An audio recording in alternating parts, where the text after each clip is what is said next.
시청자 여러분 안녕하세요. 오늘의 코인으로 인사드립니다. 오늘도 함께하게 될 이지영 앵커이고요. 다들 주말은 잘 보내셨을까요? 주말 사이에도 시장에는 다양한 이슈들이 쏟아져 나왔습니다. 오늘도 저희와 함께 투자시장 분위기와 함께 또 크립토 시장의 분위기까지도 함께 알아보시겠습니다.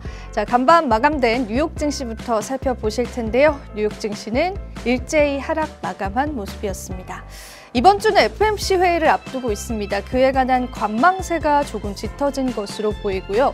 특히나 연준 의원들이 6월 달에 내놓았던 점도표에 따르면 한 회 정도의 금리 인상은 더 있어야 하는 상황이기 때문에 이번에 동결이 들어간다라고 하더라도 다음 차수에는 또 한 번의 금리 인상을 할 수 있을 것이라는 기대감이 또 시장에 계속해서 나왔습니다. 자, 그러한 우려감들 때문이었을까요? 일제히 3대 지수 모두 하락했고요. 미국의 10년물 국채 금리는 또 한 번 상승세를 보여서 최고점을 향해서 현재 계속 올라가고 있는 추세입니다.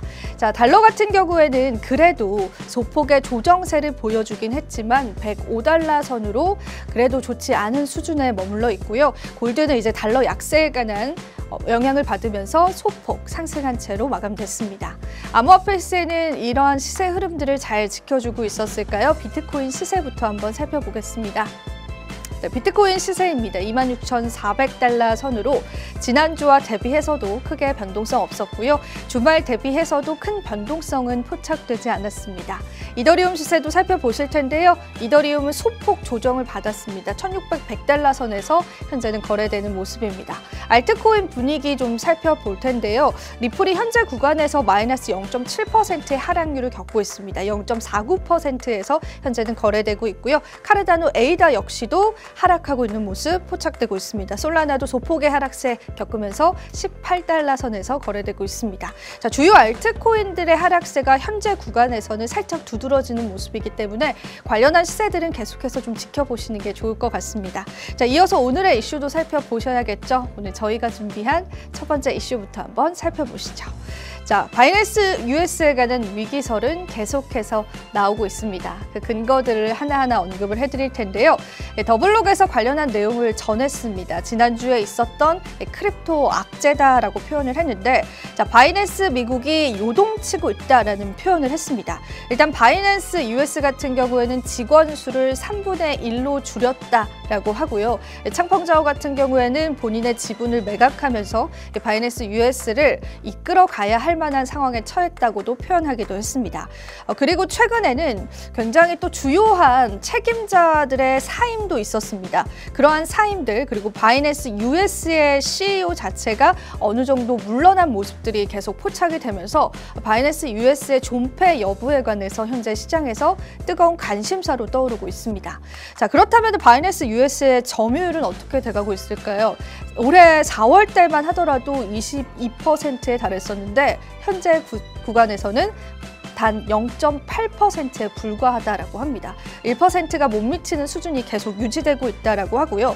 SEC의 공격 때문이다라고 많은 분들이 알고 계시고 사실상 그게 맞는 답이긴 하지만 SEC에서는 또 한 번 바이낸스에 관한 불편함과 한 가지를 호소했습니다.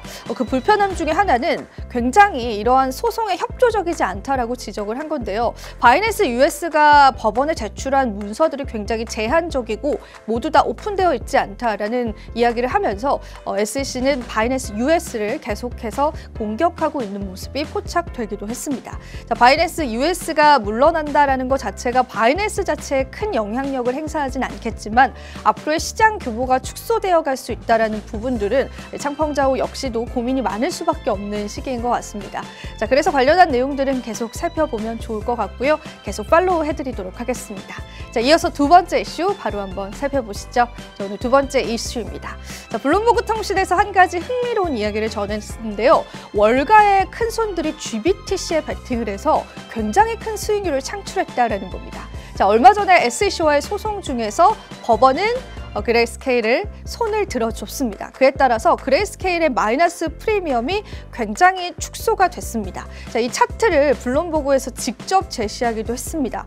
이게 바로 마이너스 프리미엄인데 마이너스 40%가 넘게 육박했었던 GBTC의 마이너스 프리미엄이 굉장히 급속도로 현재는 복구가 되고 있는 상황입니다.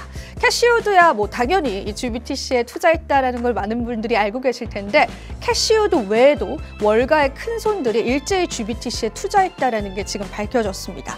자, 몇 가지 기업을 말씀드리자면 헤지펀드 퍼트리 같은 경우에는 그레이스케일 판결이 나오기 불과 몇 개월 전에 GBTC를 약 6천만 달러를 투자했다라고 알려졌고요. 무려 40%의 수익을 얻었다라고 합니다. 그뿐만이 아니라 보아즈 와이스타인이 이끄는 사박 캐피탈 펀드 역시도요.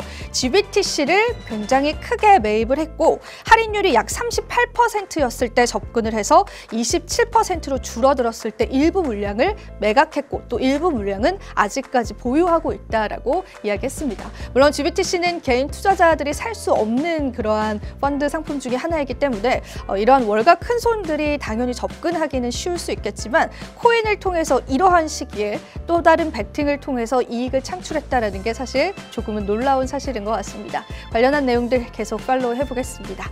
자, 오늘 브리핑은 여기서 마쳐보도록 하겠고요. 저는 잠시 뒤에 앵커석에서 찾아뵙도록 할게요. 오늘의 코인 가자!